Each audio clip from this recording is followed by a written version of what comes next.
This is just something that doesn't happen to the Browns, So I think that's for Cleveland sports to have this happen to them. It's almost bittersweet because what you expect is like some grand celebration, and yet we're still in the midst of a pandemic. So people are celebrating, but yet it's kind of like the first thing that Browns fans would say is like, well, of course they'd make a run when you can't even celebrate. Same with the Bills. It's like, yeah, me and Steve were just talking about this. One of the biggest things that they get robbed of last night was hearing the silence. Yes. Like winning on the road. Yes. You know what I mean? Yeah. The guy who came in at left guard after their replacement left guard played, they hadn't even met him. Like Baker introduced himself in the locker room before the game. So there's layers to this. I thought Van Pelt did a nice job, Chris, later on. Like everyone just thought, I was thinking at home, hey, give it to Chubb.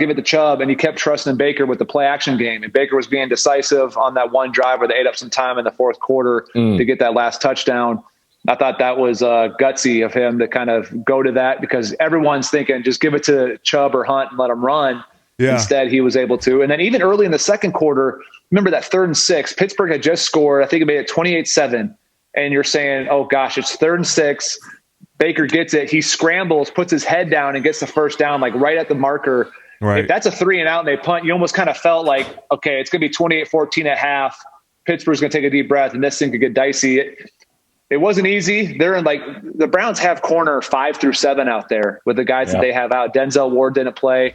Right. There's a lot of what ifs around here about, Greedy Williams hasn't played all year. Grant Delpit tore his Achilles in camp. They both, actually Greedy and Grant both got hurt in camp on the same day. So that's, realistically 3 of your 4 starters all year have been dealing with injuries.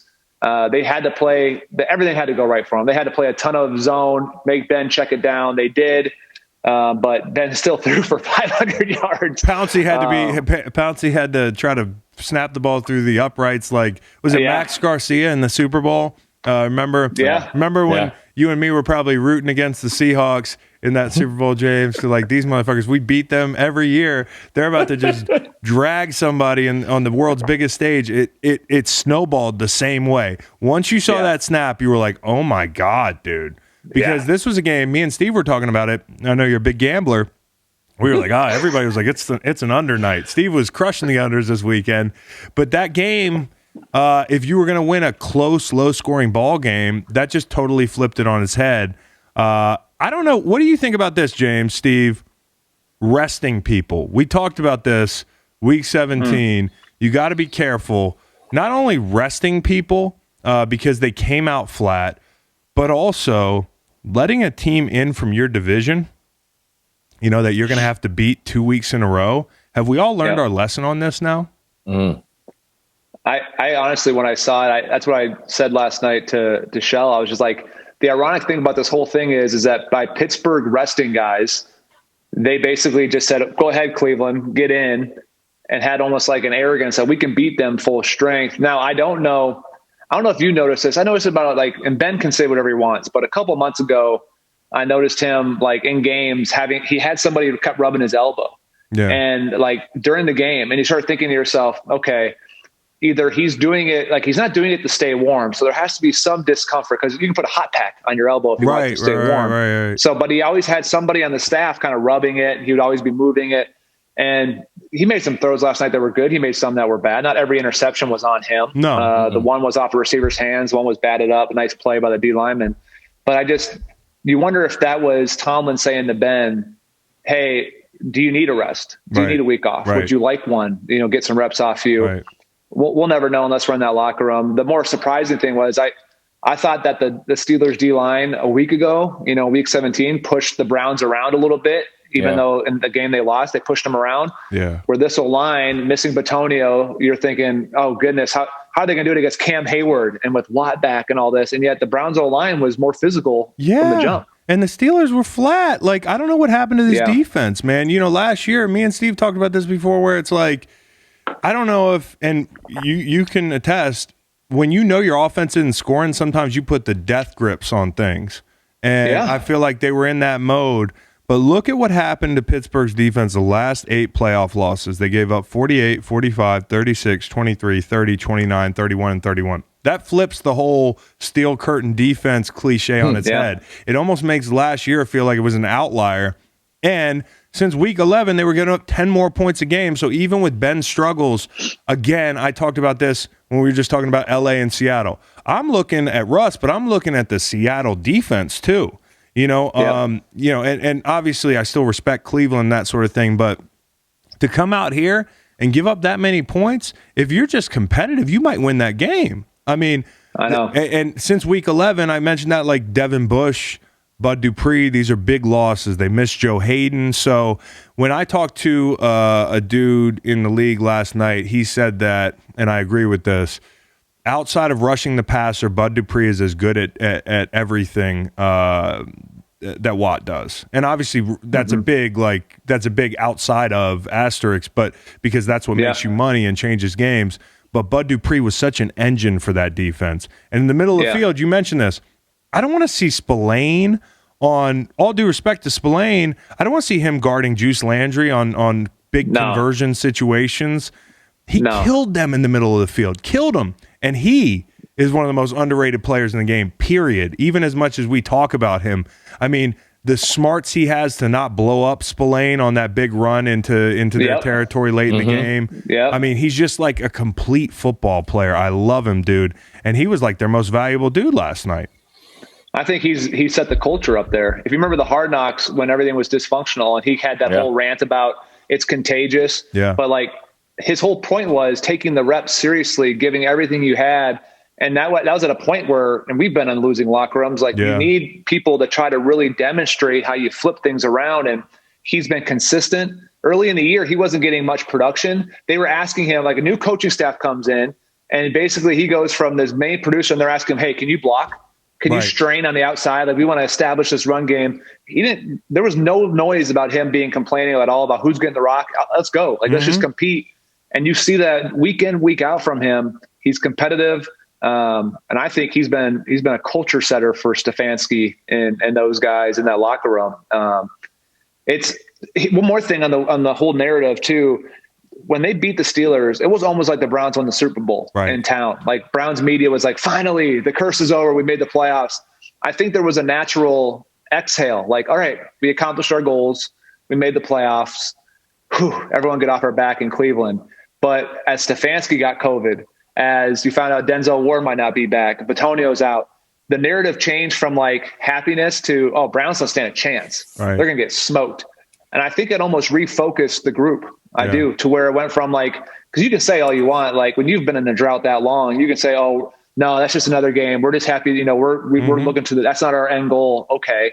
But that's a place that has been in the playoffs and forever. You're playing with house money now. You're playing with house money now. And like getting that win, it was huge. And, I'll start with Steve, elder statesman here, but you've been around ball a long time. You've seen all the, when you played and analyzing the game, it's the bulletin board stuff. Juju. We just went through this whole thing with the dancing on the logo. It felt like he had to get that one thing in. And I know some people out there are these like snarky people that are like, well, it doesn't change anything on the field. How does that change anything on the field? All right, take it for three guys that have played football. I have a feeling James is going to say it matters. I think it matters because the Browns told you it mattered. Left and right. What do you think, Steve? I mean, we talked about it earlier. I think it totally matters. Jared Goff bringing up, 2 weeks ago, losing to Seattle and watching those guys smoke cigars in the press conference. Like those guys knew they had another chance to get a crack at them. That stuff, matters. The Titans and the Ravens doing what that thing, it definitely, like the day, especially like it doesn't mean anything, but like look at social media after, and I can't stand it. I refuse to do it during games, but after games, it's like, oh my God, I love how this happened. And did you see Baker say the Browns is the Browns after the game? And, like it's stuff that people hang on to and they could, keep making it live on social media. So even if you're not on it, you're going to see it. And it's just the way these people, keep bringing up, the bad and the good. So yeah, it's the old school bulletin board material, but now with social media, it just lives on more platforms and sees more eyes. So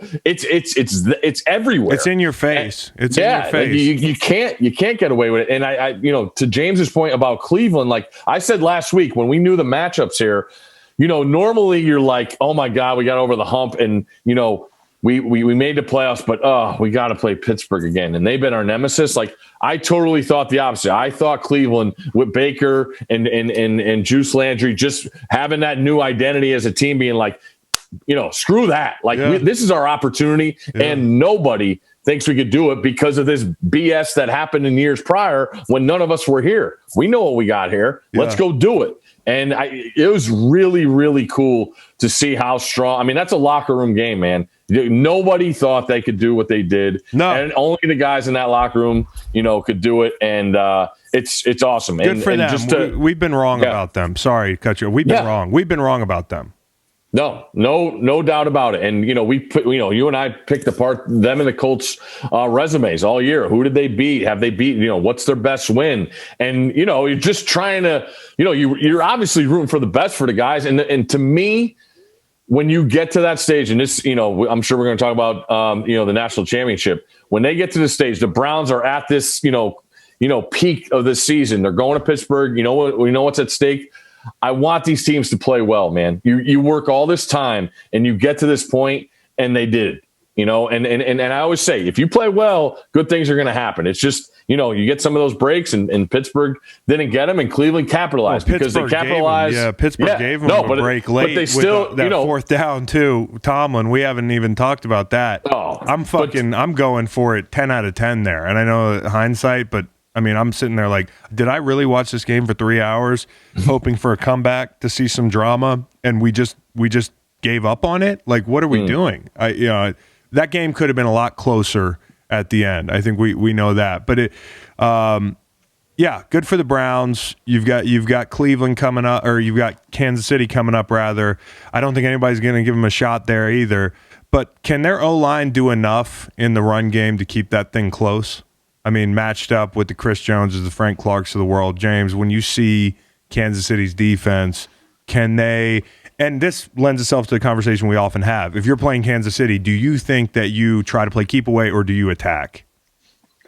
Well, I mean, you try to play keep away, but here's the problem. You can win the time of possession against the Chiefs, and they don't care. Right. Because they're so explosive. So for me, it's more so, can the Browns defense get – any way to get takeaways or even stops in this game? Because you can pound the rock, you can get a ton of grounds game, you can get down there and score all those things on offense, keep the ball out of Mahomes' hand. But if he gets it and it's 4 plays and in the end zone, then it's like it's pointless. So what's interesting to me is that can the Browns, for one, what's Bitonio's status, what's Conklin's status? I don't think.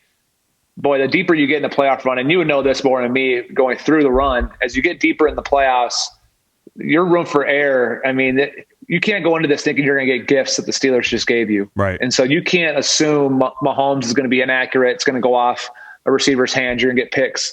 You need to go in there and say, hey, can we beat this team without getting takeaways? Probably not. They probably can't. They're going to have to find ways to get some. Offensively, their identity is what it is. They're going to run the football, and they're going to hit play action off it. They're going to do bootlegs off of it. I just don't know. I don't think it makes a difference when it comes to Mahomes.